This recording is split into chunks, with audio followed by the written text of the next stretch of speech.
Hey everyone, how's it going? Welcome back to the channel. In this video, we are going to check out some brand new Battle Royale changes and a brand new game mode for Season 2 in Battle Royale. Plus, we're going to see some other stuff in Battle Royale right now. So it's going to be a pretty fun video. If you guys do enjoy it, drop a like, and also if you're new around here, please do consider smacking that sub button and joining the family. But anyways, here we go. So we are going to have a brand new game mode known as Tank Battle. So basically how this works is as followed. We are going to be able to find vending machines, exchange for tank components or anti-tank weapons in vending machines. Then it says collect components. Collect components can be found in your backpack. Teammates' components are shown on the right side of their icons. A tank can be called after 5 components are collected. Then it does say capture the depot. Capture the depot so you can repair or supply the tank. Moving on. Then it says anti-tank weapons and tank blueprints are available in airdrops. A tank blueprint can be used to call in a tank.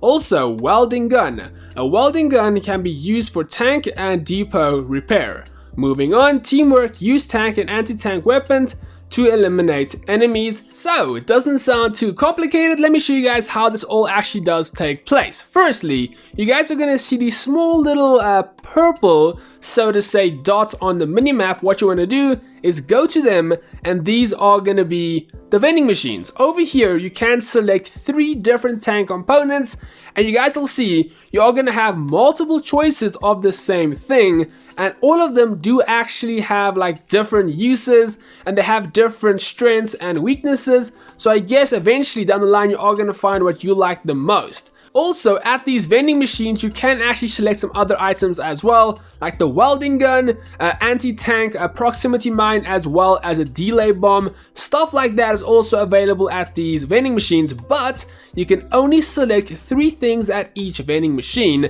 and you do need a total of 5 items to actually make your tank. 5 different tank components, so I guess choose wisely.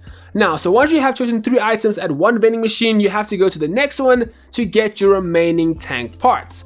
Then, once you have actually assembled your tank and you have all of the parts, you can now call in your tank at the area you are in, and the tank is gonna drop right there, which is actually very cool. You can call in your own tank in an airdrop. I like that feature over there.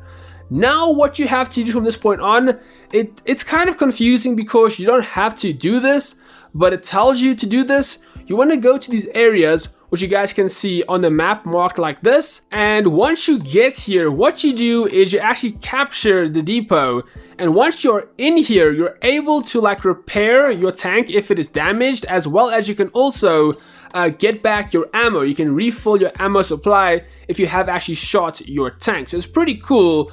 But you don't really have to come here, because I played one game without even using a tank once, and I won the game by just killing everyone else. You don't have to do this, but I guess if your tank is damaged or you need ammo, then this is definitely the place to go. Also to note, the way to win this game mode is by being the last survivor on the map. It's like normal BR. Once everyone else is dead, well then you go ahead and win. Some other cool things as well in BR, like they said in the notes, if you go over to air supply, you are now going to find some anti-tank items like an anti-tank sniper, anti-tank sticky grenade, the proximity mine, as well as the delay bomb. And the proximity mine is actually very powerful. I shot it next to an enemy. The enemy blew up because the proximity mine only works on tanks, so you can't walk over and it's going to blow up. So I shot it, it blew up, the enemy went down, and I died, and I thought I was out of the range, but I wasn't, so it kind of has a very long range, so good to note on that.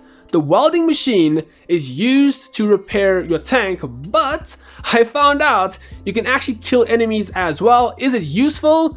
Well, you can kill an enemy, which is useful, but the range is very short, so I don't think it's the best thing to go ahead and do.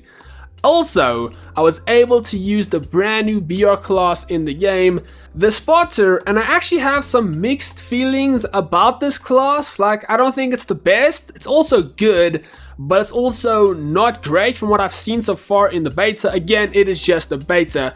So how it works is, Once it's charged up, you get a laser. You point your laser at the area you want the cluster strike to land, and then that area blows up.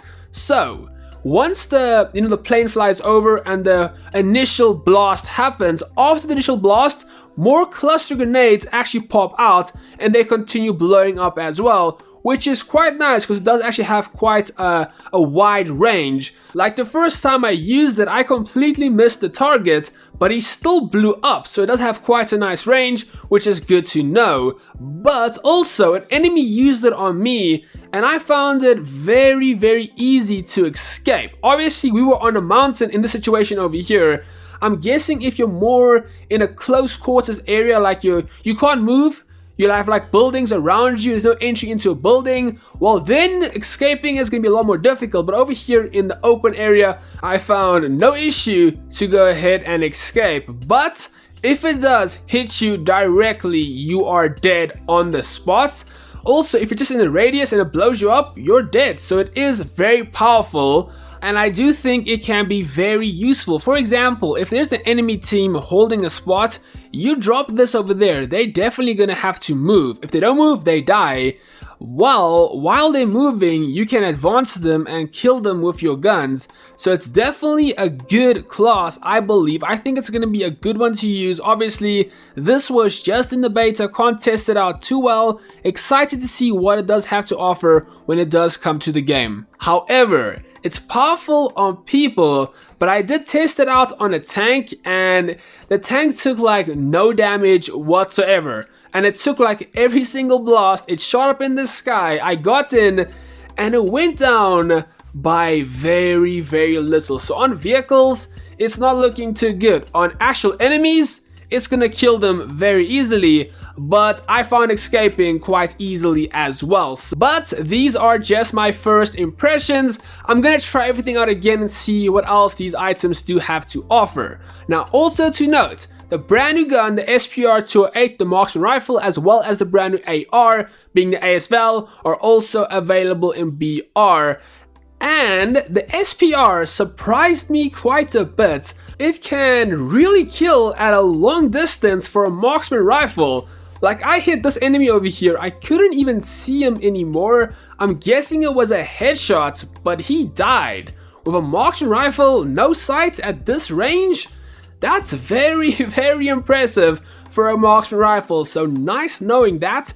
As for the ASVAL, I haven't used it too much in BR just yet, but I haven't had an issue whatsoever. It gets the job done, and also it has a very unique sound. Like, the sound of the gun is very unique. I do like that quite a bit. So overall, a lot of new stuff in BR.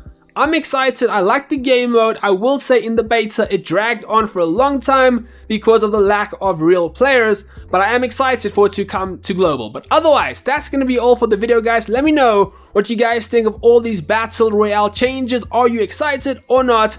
Let me know down below. But otherwise, that's going to be all for this video. Thank you for watching, and Squally out.